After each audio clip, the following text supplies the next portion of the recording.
Welcome to Bad Gear, the show about the world's most hated audio tools. Synth history was shaped by Japanese and American manufacturers. Sure, there are some vintage gems from the old continent, but most of the archetypal designs have their origin in the land of the rising sun/free. Today we are going to talk about Medusa. This 2018 hybrid synthesizer, sequencer and controller was designed by two companies that, among others, helped turn Europe into the center of innovation and swag in the field of electronic musical instruments. While Dreadbox is known for their modern takes on classic analog circuitry, Polyend, they sent this unit over as a long-term loan, has a history of bringing hardware sequencer concepts to the 21st century, so this one's gotta be good.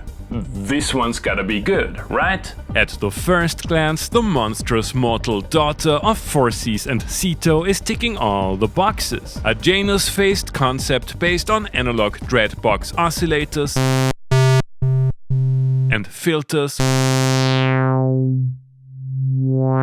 which are so hot right now, massive metal enclosure, plenty of hands-on controls, but it's never enough and I'm pretty sure no one's complaining about a lack of LFOs. All the analog Greek goodness is controlled digitally and Polyend added 3 digital oscillators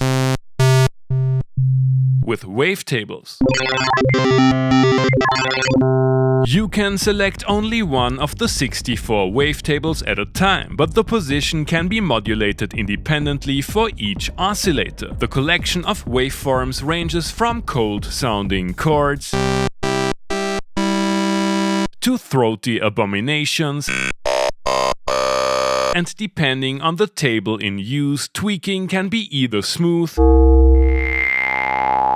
or steppy. There is aliasing in the higher octaves. Brightness of the noise generator can be adjusted from brown to annoying. The analog oscillator section has a few more tricks up its sleeve. Hard sync between oscillator pairs, FM of the first 2 oscillators with oscillator 3 being used as the modulator,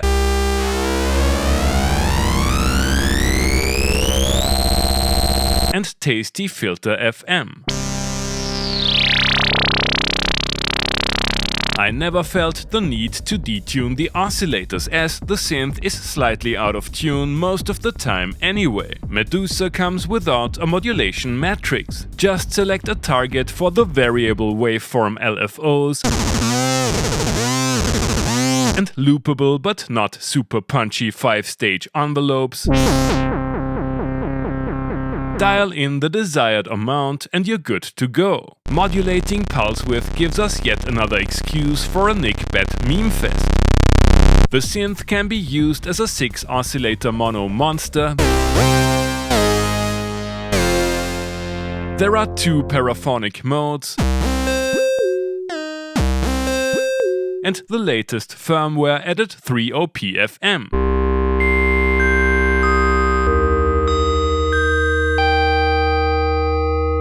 This epic depth of parameters and modulations can be controlled by the mythical grid. In play mode, the 64 pads can be set to a wide variety of scales and intervals. There's aftertouch, and additional controller data is generated depending on where you hit and hold the pads. These pads don't give much tactile feedback, and although there are multiple levels of brightness, I would have preferred a multicolor approach. Things get even more complex when entering grid mode. A pattern length of up to 8 bars, swing, and a powerful parameter lock automation system. Over 100 parameters can be stored, so it's more or less 1 patch per step.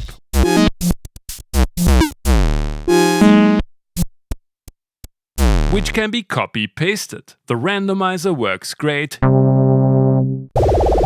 You can change sequencer direction and parameter locks will be deactivated in play mode. MIDI implementation can be odd at times, many essential parameters are hidden in the menus, faders and knobs have some wobbliness to them, and although I deeply appreciate the MIDI trio, the single mono output feels like a limitation. Medusa was discontinued in 2021. According to Polyend, I got the last one they had in stock and used prices seem reasonable given the huge feature set of the instrument. Medusa appears to be the best of both worlds. How did it arouse so much controversy that even Benn Jordan felt the need to make a dedicated video about it?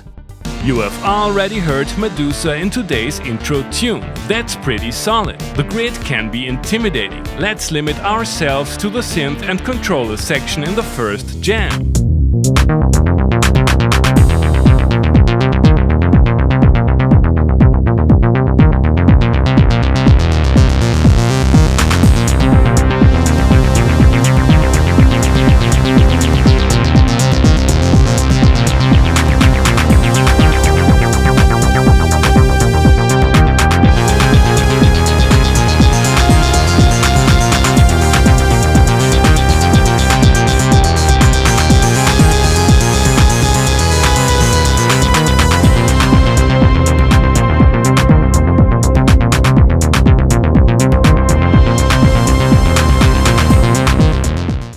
I usually know how to dial in a bass tone, but I'm not entirely satisfied with this. All the ingredients are there, but I was hoping for a little more Moog-ish beefiness. The brassy tones work great and the controller pads are super expressive when you put in a little practice. Time to give the parameter locks of the grid a go.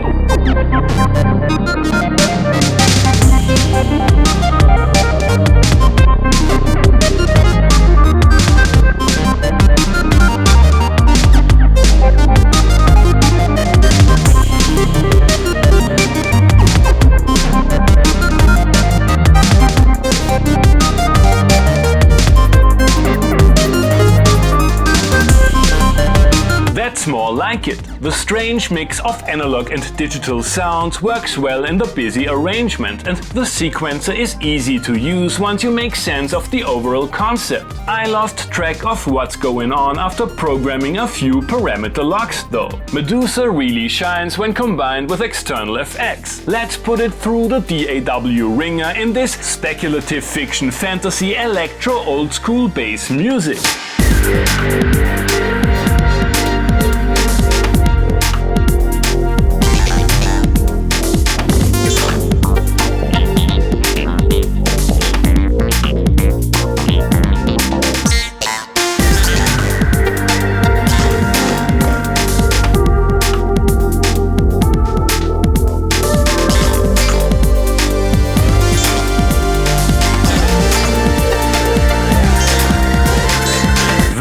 Medusa is a strange beast. The idea of combining Polyend's digital high-tech with the analog sounds of a Dreadbox classic like the Erebus is great, but regardless of how much I like the philosophies of both manufacturers, the two cerebral hemispheres of the instrument don't seem to communicate flawlessly. Sure, the raw oscillator tones, the versatile sequencer, the countless modulation options and endless list of innovative features turn it into a powerful toolbox for experienced sound designers, but as soon as I tried to dial in more conventional tones, I was missing the sophistication, punch and meatiness I would have expected from an instrument of Medusa's heritage. However, I'm warming to the idea of collaborations between synth manufacturers. The world totally needs an Arturia 1010 music sample brute, a life-changing psychedelic Soma Hydra synth experience, and maybe Korg can show Roland how to conveniently insert groove boxes into your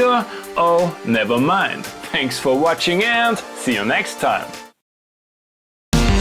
Hey guys, I hope you enjoyed the episode. Feel free to like, subscribe, become a patron and leave a comment what other kind of gear you would like to see and hear on the show.